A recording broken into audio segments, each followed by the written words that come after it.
Selamat petang, salam sejahtera. Terima kasih karena bersama dengan saya di Nazilin Unity Channel. Sehari selepas Salahuddin Ayyub meninggal dunia, tiba-tiba Bos Maidin pula tampil dedah rahsia, tampil buat pengakuan paling luar biasa.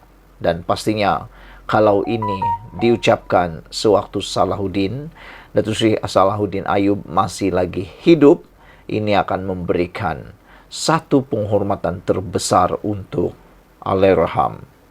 Hari ini pengakuan Bos Maidin apabila beliau kata akan meneruskan legasi menu Rahmah. Ini bermaksud rancangan menu Rahmah yang diperkenalkan oleh Salahuddin Ayyub sehingga Salahuddin Ayyub digelar sebagai Bapa menu Rahmah atau Bapa Rahmah adalah satu perkara atau rancangan yang sangat baik. Sehingga kan orang antara yang terkaya di Malaysia ini yaitu Bos Maidin turut menyokong bahkan berjanji akan meneruskan legasi menu Rahmah. Sehingga dalam satu tajuk berita yang saya baca kemarin, beliau kata sampai mati pun beliau akan teruskan legasi menu Rahmah yang diperkenalkan oleh Salahuddin Ayyub. Begitu hebatnya pemikiran Salahuddin Ayyub.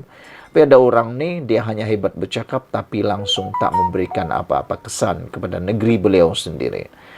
Pengarah urusan Maidin, Datuk Amir Ali Maidin berkata, beliau akan meneruskan legasi menu Rahmah yang diperkenalkan oleh Menteri Perdagangan Dalam Negeri dan Kos Sara Hidup, Datuk Seri Salahuddin Ayyub sampai bila-bila. Beliau berkata demikian sewaktu dihubungi oleh Astro Awani secara langsung. Jelasnya, beliau menyifatkan inisiatif tersebut sangat memberikan impak yang besar terhadap rakyat, khususnya golongan berpendapatan rendah. Kata beliau, saya rasa ini satu inisiatif yang sangat ringkas, tapi yang meninggalkan kesan dalam hati rakyat. Saya pun setuju dengan apa yang dikatakan oleh Bos Maidin ini, yaitu pendekatan menu Rahmah atau apa-apa inisiatif Rahmah memang adalah ringkas, mudah difahami, tidak berbelit-belit, tiada yang tersembunyi, bahkan amat telus. Sehingga semua rakyat walaupun datuk-datuk, nenek-nenek, pakcik-pakcik, uncle-uncle, orang yang tak pelajar, ada yang berpelajaran dan tak berapa berpelajaran, tanpa mengira pangkat, tanpa mengira latar belakang, semua kita faham bagaimana konsep menu Rahmah, bagaimana konsep program Rahmah itu. Inilah yang paling bagus untuk seorang menteri. Jangan beri cadangan yang tak berbelit sampai ke bulan, tapi pelaksanaannya tiada apa-apa. Menurut Bos Maidin lagi, saya haraplah kawan-kawan saya dalam industri yang ramai dah kenal Allahyarham, kami akan meneruskan langkah ini, kata beliau. Saya daripada pihak Maidin memang akan teruskan menu Rahmah ini. Sampai mati saya akan buat, ujarnya dalam keadaan tidak mampu menahan sebab. Sementara itu, Timbalan Perdana Menteri Datuk Seri Ahmad Zahid Hamidi juga berpandangan inisiatif tersebut perlu diteruskan meskipun Kementerian Perdagangan Dalam Negeri dan Kos Sara Hidup bakal diganti ambil alih oleh orang lain lapor bernama. Kata ahli Parlimen Bagan Datuk itu lagi, sudah tentu rakyat terutamanya golongan berpendapatan rendah B40 yang miskin tegar bergantung harap dengan inisiatif itu. Tambahan lagi, ia dilihat seiring kos sara hidup pada ketika ini. Allahyarham, seorang yang sangat baik hati, rajin bekerja, tidak mengira masa dan tidak kira di mana juga. Dalam kabinet, beliau merupakan seorang yang sangat bekerja keras dan teliti terutama apabila menjalankan tentang inisiatif Payung Rahmah. Ia harus diberikan kesinambungan oleh sesiapa yang akan dilantik menjadi menteri selepas ini kerana rakyat pasti teringat akan sumbangan beliau pada negara melalui skim Payung Rahmah ini. Untuk maklumat, inisiatif menu Rahmah merupakan langkah Kementerian Perdagangan Dalam Negeri dan Kos Sara Hidup KPDN.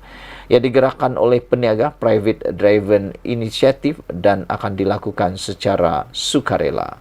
Sekian dulu untuk kali ini, ikuti terus ulasan selepas ini.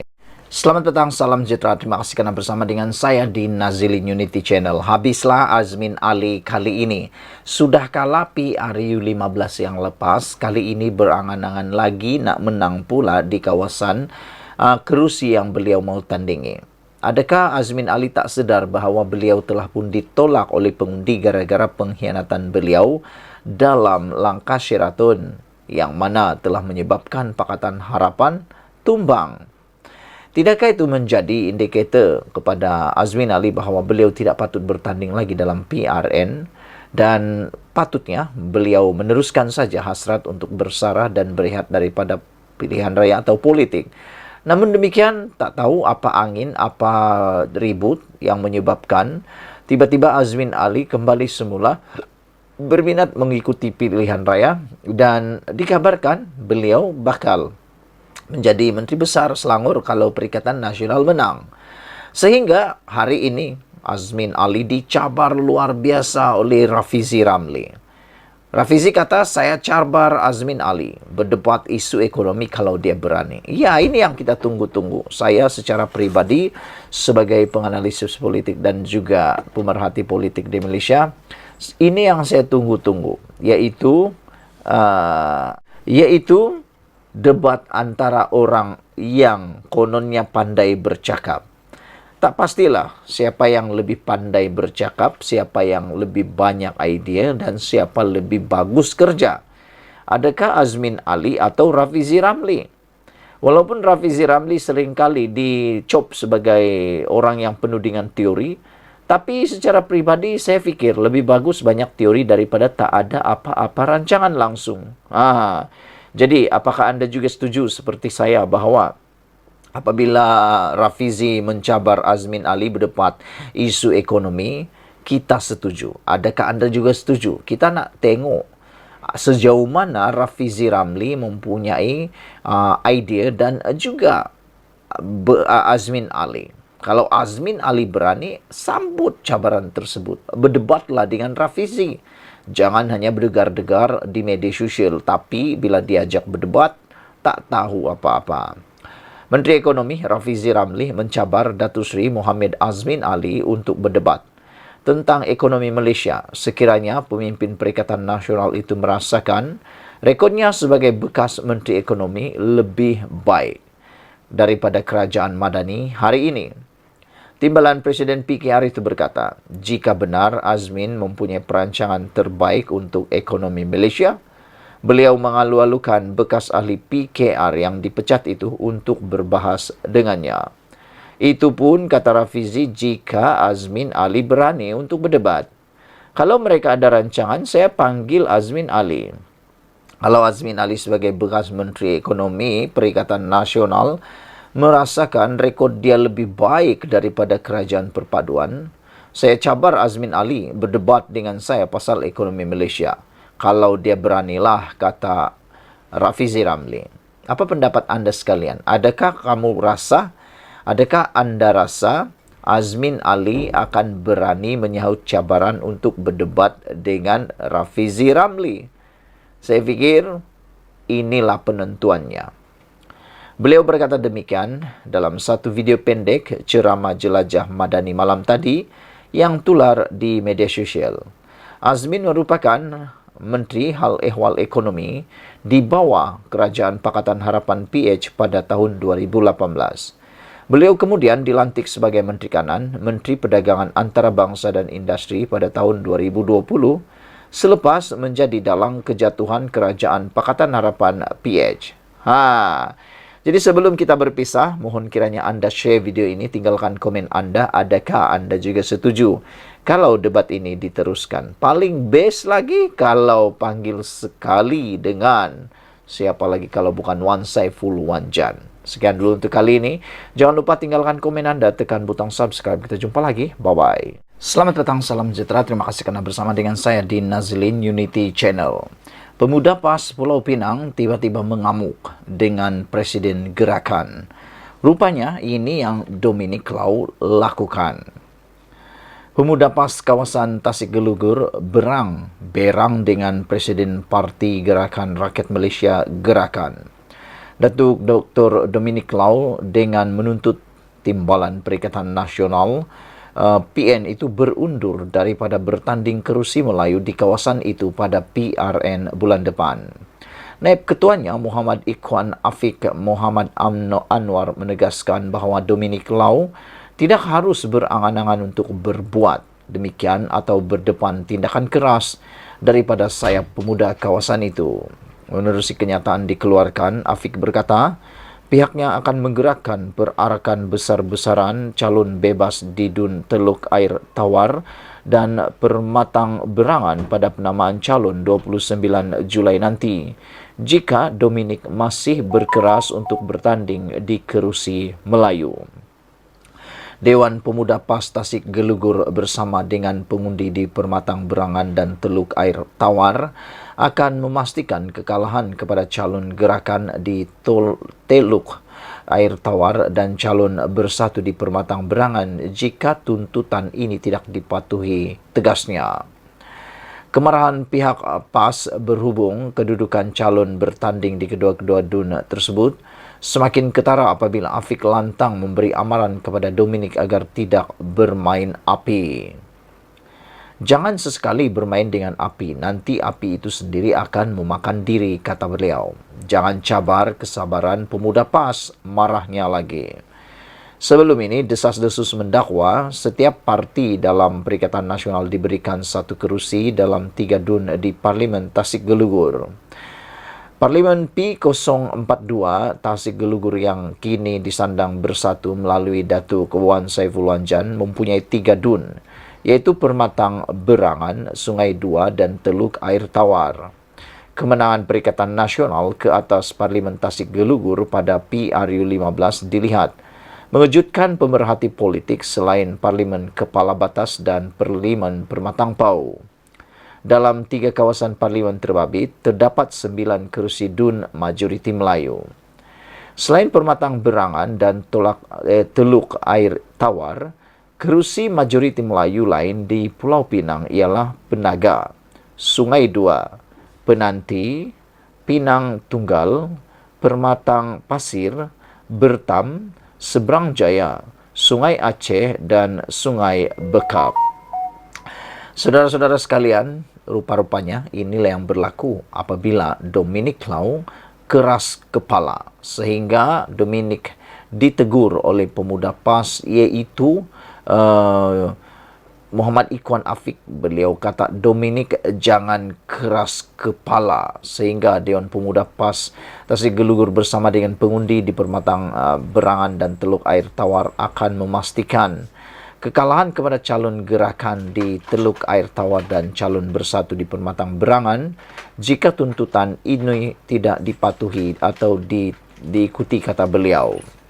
Naib Ketuanya Muhammad Ikhwan Afiq Ahmad Muhammad Anwar menegaskan bahwa Dominic tidak harus berangan-angan untuk berbuat demikian atau berdepan tindakan keras daripada sayap pemuda kawasan itu. Menurut kenyataan dikeluarkan, Afiq berkata pihaknya akan menggerakkan perarakan besar-besaran calon bebas di Teluk Air Tawar dan Permatang Berangan pada penamaan calon 29 Julai nanti jika Dominic masih keras untuk bertanding di Kerusi Melayu. Ikuti terus ulasan selepas ini. Selamat petang, salam sejahtera. Terima kasih Anda bersama dengan saya di Nazilin Unity Channel. Ini satu pendedahan yang Anda patut tahu dan Anda pasti akan share. Pasti saya yakin Anda akan kongsikan ini kepada semua orang karena ini akan bercerita tentang dah kalah PRU tapi masih nak bertanding PRN. Rupanya elaun yang wakil rakyat dikejar, ini nilainya. Pasti di luar sana ramai netizen yang nak tahu apa sebenarnya habuan, apa sebenarnya yang dikejar, berapa nilai duit, berapa gaji, berapa elaun yang diterima oleh YB yang menang dalam PRU maupun PRN yang akan berlangsung tidak lama lagi ini. Saya seringkali bercerita dengan rekan-rekan, kami bertanya kenapa orang sanggup berebut-rebut mau menjadi YB, padahal YB ini kerjanya bukan senang, tapi rupa-rupanya ada nilai imbuhan, elaun, gaji yang memang membuatkan mereka meliurkan, menjadikan kita berliur lah macam tu. Tapi bagi kita semua yang tidak ada rezeki untuk menjadi YB, tak apalah, cukuplah berliur melihat mereka. Okey, saya kongsikan dengan Anda semua. Ini rupanya sebab sudah kalah PRU tapi masih nak bertanding PRN, rupanya elaun yang wakil rakyat dikejar, ini nilainya. Korang masih ingat lagi tak dengan isu elaun pinggan mangkuk yang digembar-gemburkan oleh ahli Parlimen Muar, yaitu Syed Saddiq Syed Abdurrahman. Siapa yang lupa? Kami akan letakkan ciapan Syed Saddiq Syed Abdurrahman mengenai isu elaun itu di bawah. Isu ini sebenarnya mengenai kes tuduhan rasuah oleh Syed Saddiq Syed Abdurrahman. Dia telah melampirkan keterangan menafikan tidak terlibat dalam gejala rasuah. Pada masa sama, dia juga mengatakan ada elaun pinggan mangkuk sebanyak Rm42.000. Saya ulang sekali lagi, berjumlah sebanyak Rm42.000 secara one-off. Saya pikir dari hidup saya, dari kecil sampailah mungkin saya meninggal dunia, saya tidak akan mampu membeli pinggan mangkuk berjumlah Rp42.000 ini. Yalah, bayangkanlah Rp42.000 itu bukan kecil nilainya, ia sangat besar. Tapi itulah yang didedahkan oleh Syed Saddiq Syed Abdurrahman. Pinggan mangkuk pun elaunnya Rp42.000 secara one-off. Siapa yang tidak terliur kan? Banyak lagi elaun-elaun yang mungkin tak masuk akal bagi kita. Seperti, pertama, elaun pembayaran tol dan bahan api kendaraan. Ada tak korang bahagikan gaji untuk duit tol? Kalau ada, berapa ringgit yang korang letak untuk duit tol? 100 atau 200 ringgit? Macam admin selalu, kalau nak keluar je, baru top up touch and go. Tahu-tahu ada banyak lagi baki. Kenapa kami sebut pasal tol ini? Tahu tak? Ahli Parlimen akan menerima duit tol. Berapa jumlahnya? Elaun juga terbahagi kepada dua. Elaun ini layak dibayar kepada ahli Dewan Negara sebanyak RM200 sebulan. Manakala ahli Dewan Rakyat akan menerima RM300 sebulan. Tahukah korang, ahli Parlimen juga akan mendapat elaun bahan api kendaraan sebanyak RM750 sebulan bagi ahli Dewan Negara dan RM1.500 bagi ahli Dewan Rakyat. Banyak kan? Memang banyak.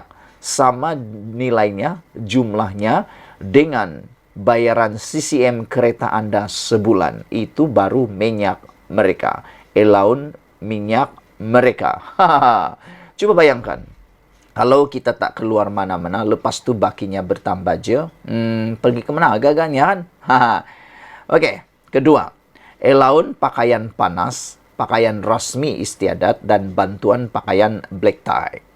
Kalau ada ahli parlimen menghadiri satu tugas rasmi di negara yang beriklim sederhana, mereka berhak untuk menuntut elaun pakaian panas berasaskan apa-apa kadar dan atas apa-apa terma dan syarat yang dinyatakan dalam pekeliling pembendaraan yang berkaitan atau apa-apa pindaan kepadanya. Mereka juga akan diberikan Rm1.500 sebagai elaun pakaian rasmi istiadat atas apa-apa terma dan syarat yang dinyatakan dalam pekeliling perkhidmatan yang berkenan atau apa-apa pindaan kepadanya. Nombor 3, elaun telefon dan diberikan alat komunikasi mudah alih keistimewaan diberikan kepada semua ahli parlimen untuk telefon, iaitu ahli parlimen diperuntukkan dengan satu telefon talian terus dalam tempat kediaman persendirian. Ahli parlimen diperuntukkan dengan satu talian terus di pejabat perkhidmatan. Kos pemasangan dan sewa telefon ditanggung. Ahli parlimen layak diperuntukkan dengan sebuah telefon bimbit atau alat komunikasi mudah alih dengan harga tidak melebihi Rm2.000 sekali dalam masa 2 tahun dan hendaklah disokong dengan resit asal pembelian. Sabar jap, bukan tu je. Mereka juga akan menerima elaun telefon pada kadar Rm900 sebulan, dibayar tanda memerlukan sokongan tanpa tanda memerlukan sokongan apa-apa resit. Bayangkan kalau kita beli internet guna elaun ini. Wow, RM900 sebulan tu bosku. Nombor 4, elaun mesyuarat. Setiap kali mesyuarat dihadiri akan dapat bayaran. Punya bagus kan? Kalau anda bekerja di swasta atau di kerajaan, bayangkan kalau anda mendapat bayaran dalam setiap majlis atau mesyuarat yang Anda hadiri. Kan punya bagus. Banyak-banyakkanlah mesyuarat supaya lebih banyaklah dapat allowance yang dapat. Kalaulah kita dapat. Malangnya, tak tahulah Anda dapatkah tidak. Terpulang, tinggalkan dalam ruangan komen. Ahli-ahli YB ini dapat allowance mesyuarat. Setiap majlis dihadiri akan dapat bayaran. Selalunya kalau kita bekerja, mesti setiap bulan akan ada meeting bulanan bagi membentangkan laporan apa yang kita dah buat untuk bulan itu. Samalah macam sos cili. Takut jugalah kami kalau bos marah kan. Tapi pernah tak lepas meeting korang akan dapat bayaran? Tak ada kan? Ahli parlimen akan dibayar pada kadar RM400 sehari kerana menghadiri majlis parlimen. Mereka juga akan dibayar RM300 sehari atas sebab menghadiri mesyuarat, taklimat, seminar, bengkel dan lain-lain yang dianjurkan secara rasmi oleh kementerian atau agensi. Kerajaan di peringkat persekutuan atau negeri yang daripadanya ahli parlimen menerima undangan rasmi untuk menghadirinya. Nombor 5. Saraan ahli parlimen yang lumayan. Untuk yang terakhir nih, allowance paling mahal. Nak tahu kenapa? Tahukah korang yang ahli parlimen akan menerima saraan ahli parlimen? Coba teka berapa? Coba teka. Kami nak korang teka dulu berapa. Jangan scroll atau jangan skip. Jangan cepat-cepat percepatkan video ini. Kerana saya mahu Anda teka dulu.